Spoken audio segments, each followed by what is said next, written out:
Good day, good morning, hello to everyone out there.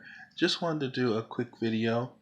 Well, I don't know if it's going to be a quick video, but definitely, looking to develop more of the page and information on the page, and also to give to you a better understanding of needs astrology, why it is called such, what does it do.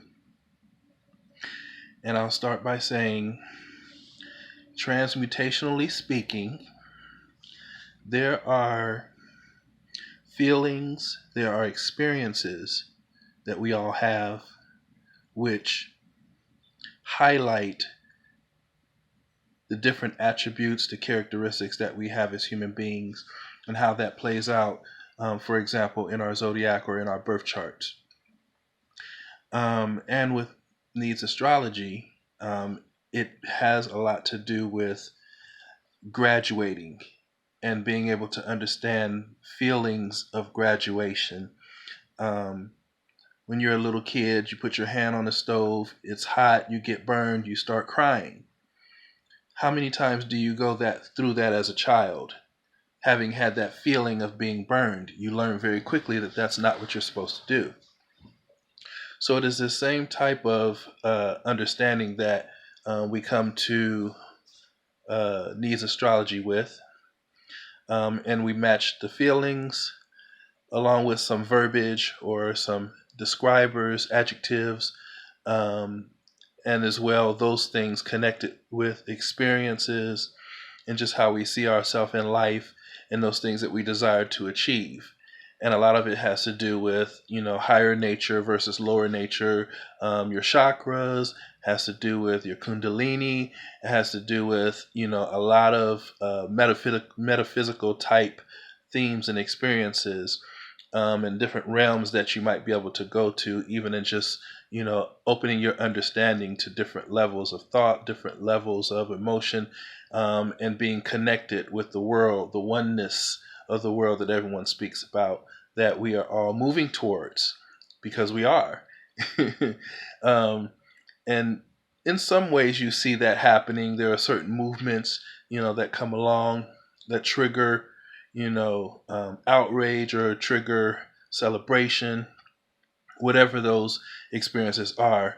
We want to bring all of that down and kind of condense it down into needs astrology, as it were, and my ability to read birth charts and kind of see those things, those transitions, and maybe even answer some questions as it relates to your specific individual life when I'm looking at your specific individual birth chart. Um, Yesterday, I made a very quick video, and it basically just mentioned that we have Donald Trump, who is now, Congress is starting to move into the impeachment process for him. And if you have seen some of my other videos, which you can see on the page, one of the videos says something about my similarities that I have with Donald Trump when I look at his birth chart and my birth chart. We're both Sun and 10th house people. In that video, I mentioned that Donald Trump has the ability to, you know, help the world or change the world in a positive way. But again, transmutationally speaking, you have to want to really be able to do that. It's not something that you can be like, oh, today I think I'll be a great person and make, wonderful things happen in the world. You have to have the mindset, transmutationally speaking, where everything that you do and everything that you're involved with has to be a benefit, not just to you, has to be a benefit to the world, has to be a benefit to everyone. And so there are people whose abilities, whose understanding, whose experiences are moving more into the center of that field where they can actually be a benefit, not just to themselves, but to people around them. And I'm just going to hit this really quickly. I believe that Libras actually kind of have this ability, and I actually have a lot of Libra in my chart, and it's something that I've discovered about myself over the years. And I'll come back to 10th house things in a moment, and how it's kind of otherworldly or kind of beyond this. But with Libra, they are the heralders, and they're able to touch beauty. People who are Libras know that they are really in a good place or in a right place when they are able to look at the people who surround them and they're able to see those people growing. And I don't mean that in a judgmental fashion, because Libras can do that. I call them emotional bill collectors sometimes, where, they may, if you will, start to nag about some things, or, complain about things not being thus and so. They want it to be a particular kind of way. Not always. It depends on the individual, of course. But if a Libra starts to be an emotional bill collector, that's not a good look. That's not where they're supposed to be. But if they are able to put their hands to, put their mouth to, put their mind to things that are beautiful, as most Libras love beauty, Venus, if they are able to mentor or address people, or make people feel comfortable, if they're able to deal with justice, right and wrong kind of things, but not in such a concrete way, because we actually want to move away from the idea of right and wrong in many cases, because it can be too black or white, or in some cases too gray, where people want to, this is the only way it can be. When you remove that judgment of right and wrong, you start to see that everything's kind of moving and flowing. And again, transmutation has to do with that idea of going from one state into another. And an ice cube melting into water. It starts in a solid and goes back to the liquid that it's originated from. And if it's heated long enough, it becomes vapor or gas. So transmutationally speaking, which is probably what I'm going to have to call this video, it's the main thought floating in my head.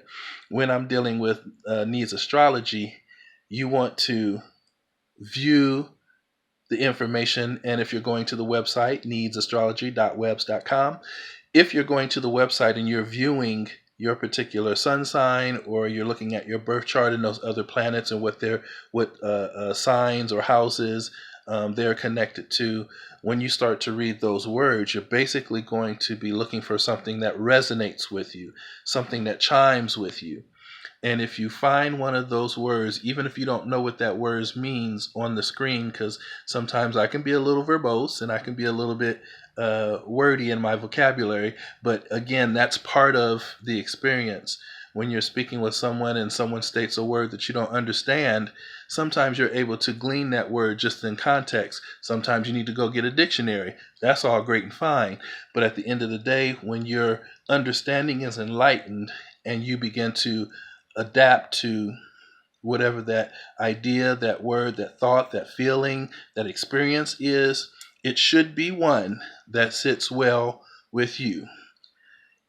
You may have a negative feeling at points, but ultimately it's something that you're going to travel from into, from negative into a positive, from darkness into light, from heavy to soft. It's that kind of an idea.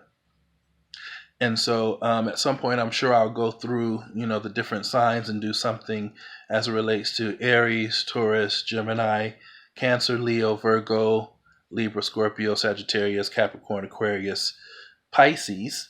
But I'm just speaking in general at this point about where we all are and why needs astrology is something that is very important in our lives, to help us move from one place to another, to move from one experience to another, from one level, low level, to a higher level, where we can open ourselves up to healing, where we can open ourselves up to more peace, where we can open ourselves up to understanding reality and how we play a role in what that looks like moving forward in the future.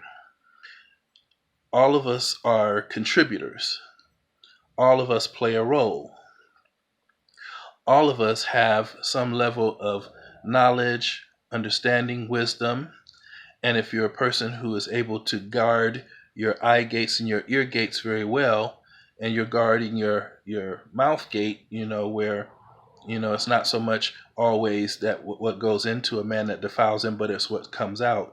Yes, you should pay attention to the things you eat, but even more importantly, as a cognitive person, you should be watching what comes out of your mouth. Are you speaking healing? Are you speaking peace? Are you producing those things that are going to help move you forward into a position where you're able to benefit from it and the people around you? We're going to have to move away from self-centeredness in a lot of ways. So hopefully this video has been a little bit of an introduction and a help for you. I don't have anything really weighty to go into other than that I just wanted to let my consciousness stream out a little bit, transmutationally speaking, so that others can understand when you land on this page, needs astrology. Okay, needs astrology. What is that? What is that about? I don't understand it. What is it? What are you getting at? This is what we're talking about. Needs astrology is absolutely to do with your signs, your birth chart, but we're also looking at where we're going in life, what we want to achieve, how we want to move. So with that, I want you guys to, enjoy this video, watch it more than once, and again, visit the website so that you can look at your sign as it relates to needs astrology, your sun sign, your moon sign, your ascendant. And if you don't know what those things are, absolutely send me an email so I can look at your birth chart. I am going to get to the point where I begin to charge for that because it helps to kind of, regulate your movement and how you, proceed forward with helping people. It's not so much about collecting a dime. I have a job. I get paid for it. This is a love. This is a passion. And so I want to be able to not only see who you are in your birth chart, but I want to help you experience where you're going in your future. So right now, if you have an interest, you can absolutely send me an email. If you want to include your name, your first name, thank you so much. You don't have to, but absolutely we need the specific time of your birth. If you have your birth certificate, it's usually listed on there. The specific time of your birth, the city and state or country where you're born, and of course your birth date, the month, the day, and the year. With those things, I will be able to look at your birth chart and I can get back to you either in email form and or video form as time permits. And once I start to charge for this, I think it will take on a more valuable meaning, and people will anticipate and be excited about what they're going to receive. Not just so much in a transactional way. That's great. That's cool. It feels good. But again, I want to be able to give you something that you can hold on to, that you can look at, that you can go back to and see how it relates to you, see how you graduate emotionally from one thing to another. So thank you so much for taking the time to watch this video. We want you all to leave some comments. We want you to subscribe. We want you to share. This is a new journey and we're excited about it. So let's see what happens and let's produce some great things in the future. I think the world is waiting on all of us, waiting on all of us to activate, waiting on us to turn on and make some great things happen in the world. Let's heal this world. Let's bring peace to this world, really, truly. And the way you do that is by being the best you that you can be. Even just to walk down the street, just to wake up and breathe in the morning. You are doing the job as an individual on this planet to move consciousness forward, to move spirit forward. And we want you to be able to understand what that is and maximize it. So again, not to belabor myself in this time, thank you so much for listening. I look forward to hearing from you guys. Leave a comment below. Let me know what you think, any questions that you have, anything that pops up so that we can, really chart this path moving forward with Needs Astrology. Again, check out our Facebook page, facebook.com/Needs Astrology. YouTube, I'm working on the channel. Oh my God, it's getting on my nerves. Needs Astrology on YouTube, and as well the actual Needs Astrology website. So that's needsastrology.webs.com. And I look forward to speaking with you all real soon, okay? Have a great day. Blessings, you guys. Bye.